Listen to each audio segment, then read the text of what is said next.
What makes you enough? And who determines what enough actually looks like?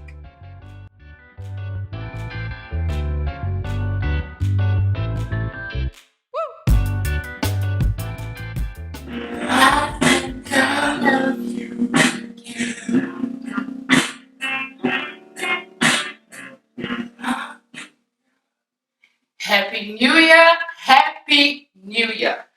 Hope you guys had an amazing festive season. I've had a very interesting one, which I'm not going to share here, but I hope you guys are blessed and excited for 2022 because I, for sure, am. I have so many things planned this year.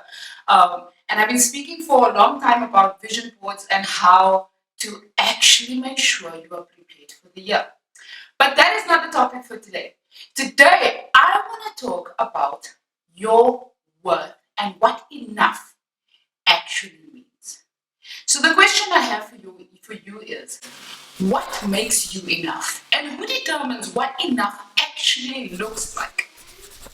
We hear people talk all the time about them not being worthy enough and them being afraid to take on new challenges or them being afraid to deal with their past, with their wounds, or with their healing, or with the people in their lives. But the question always comes down to, do they feel like they are enough? And what makes you worthy and enough to fulfill any dreams that you have, especially after 2 years of a whole pandemic, people? The reason I feel like this conversation is so important, and I always say it like that, is because we are taught very young that being enough requires us to do certain things. And there was a post that I put on Instagram a couple of weeks ago. If you follow me on Instagram, I'm on every social media platform, talking about how as children we are grown to believe that doing stuff makes us worthy, doing things makes us enough, that we have to somehow perform at some level to seem worthy of just affection, attention, or the things that it is that we want to do in this life. And the truth of the matter is, who determines that worth? Who determines if you are enough? Who are those people? Have you ever sat down and thought to yourself, what about me makes me worthy to achieve the things that I want in my life? And how are my fears preventing me from seeing how enough I am?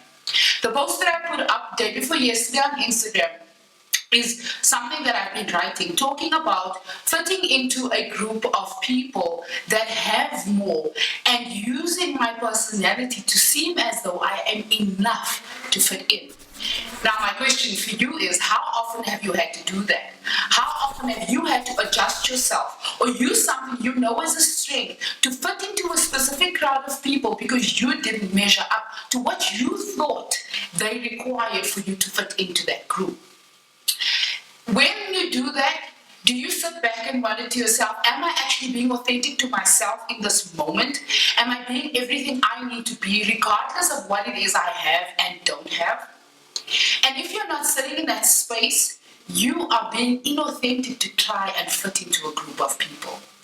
There comes a place, I think, in someone's life where, and it's determined by experience more than age, when you feel like being by yourself is better than being in a group of people or having friends or fitting in a particular sect or how can I say, social circle. Specifically because you don't have to compete with other people with regards to your enoughness or your worth. Because your worth on its own stands by its own. But how do you then use that to your benefit?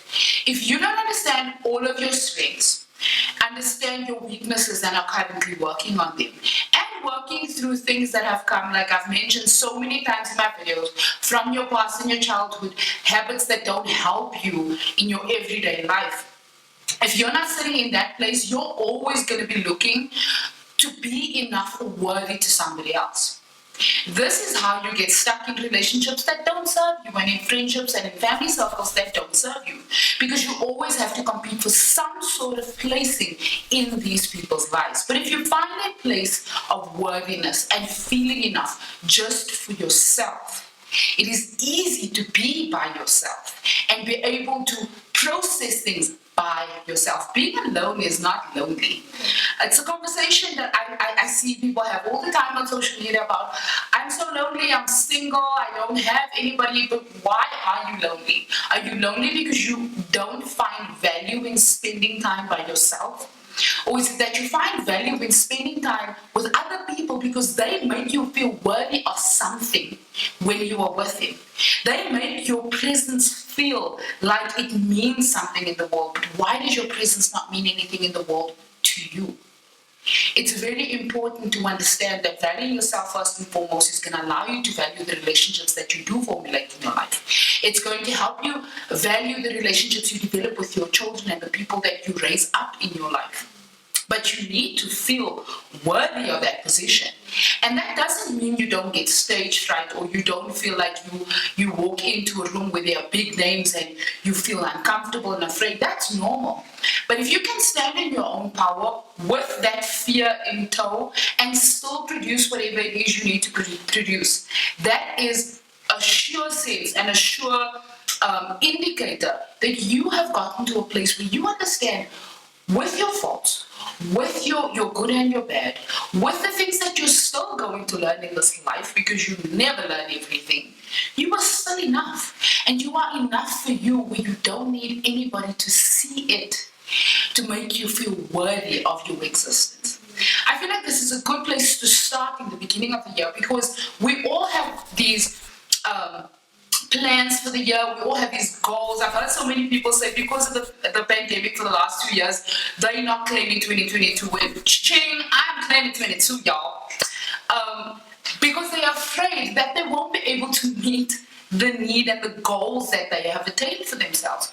But pandemic aside, and all the struggle that we've had in the last 2 years aside, what about yourself do you value enough to know that you want to achieve whatever it is you want to achieve? You want to find that perfect partner, not perfect, but you want to find value in your work. You want to create a business from scratch. You want to connect with bigger names. You want to write articles, write books, go into a new career, study.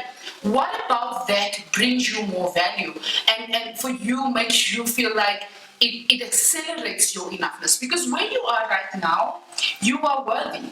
You are worthy of whatever it is you are calling towards yourself. Now, you must remember, you must be very careful with what you are calling towards yourself. Because you could be speaking out loud about all these amazing plans you have, but what you believe is completely something different. And what you believe is the thing you're actually going to call towards yourself. So your enoughness is based on that. If you truly and honestly don't believe that you are even worthy of the position that you're in, or you're worthy to take up a stand or stand on a stage or connect with the kind of people you want to connect with, you are going to reproduce those things in your life. You can't but not reproduce those things in your life, because it's your thoughts that create how you exist. It's your thoughts that create the words in your mouth that create your existence. So you need to come back down to what do you want to achieve this year, and then evaluate through what it is you actually believe about those things and how you fit into them. So, for example, you want to start a business, but you are really terrified because you have no experience. What is going to help you get that experience? That's going to make you have more belief in yourself to make sure you reproduce it over and over. Obviously, there are online courses, there's YouTube, there's 1,000 ways to learn for free. You can go to school if you'd like.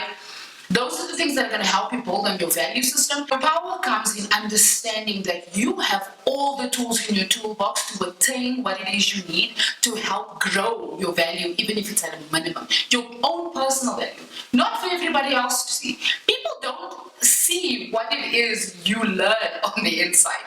As a growth coach, throughout my life experience, everything that I know, you won't know until I tell you, right? You won't know the hours that I sat and studied. You won't know the articles that I've read, the people that I've spoken to, until we are having a conversation about growth. And then you will hear the information that comes out of me that I have learned over time. That is where the confidence in yourself comes from. But if you're not putting in that effort, you're going to always wonder why you're not feeling worthy enough to fit in certain spaces, why you're not worthy enough to retain certain relationships or friendships. That is all on you, and that is your own job to do. If anything in 2022, do just that. You don't have to have massive goals. If you made it through the last 2 years and you are still here and you're still surviving, even if you are hanging on a thread, well done. But now it's time to turn up. It is time to turn up and understand that your worth and who you are, as I've said in my previous video, is not determined by your environment, first and foremost. But secondly, is that your enoughness is determined only by you. No one else gets to tell you how worthy you are. No one else gets to tell you that you are not enough to achieve everything you want to achieve, even if it is the smallest thing. This whole idea of New Year's resolutions, I've seen lots of things. There are people who are talking about New Year's resolutions this year at a minimum, and there are others who are like, don't set yourself up, because your body is not designed to stick to a particular set of rules. You need to understand where you're at right now and what it is you need for yourself. How do you feel about where you are in your life? How do you feel about what your next goal is? For many of us, we don't understand that we can put New Year's resolutions in place as much as we like, but a lot of the time those New Year's resolutions are not in tune and not aligned with where we are currently. So how aligned are you actually with yourself? How true to your enoughness and your worth are you? How authentic are you to yourself, first and foremost, before anything else? Because that is going to help indicate what it is you need to be focusing on this year. Not focusing on all these elaborate goals of losing weight and trying to study 5 different things and trying to become the best at everything. Those are unattainable goals, specifically because it's not aligned with who you are, where you're at, and what your next goal should actually be. And if you could sit with yourself long enough, quietly, just to focus on where you feel you are in your life, in your spiritual life, in your emotional life, you will have clear indicators of what the next steps are that you need to take. So I hope this video helped. I hope you guys have a phenomenal first week of 2022. I am turning up. I'm so glad to be able to do all these videos. I'm going to be doing them once a week from now on. And then I have an amazing announcement. I'm going to be launching my course, people. So do me a favor, drop me your email in the box below and you will get the first emails for the pre-launch of my course. I'm so excited to reveal this to you guys. I'm going to be sharing more information as the weeks go on, but it's going to be amazing. It's going to be life-changing, and it's going to flip your 2022 around in a way that you will not see coming. So like and subscribe on this channel. I love you guys and thank you for tuning in.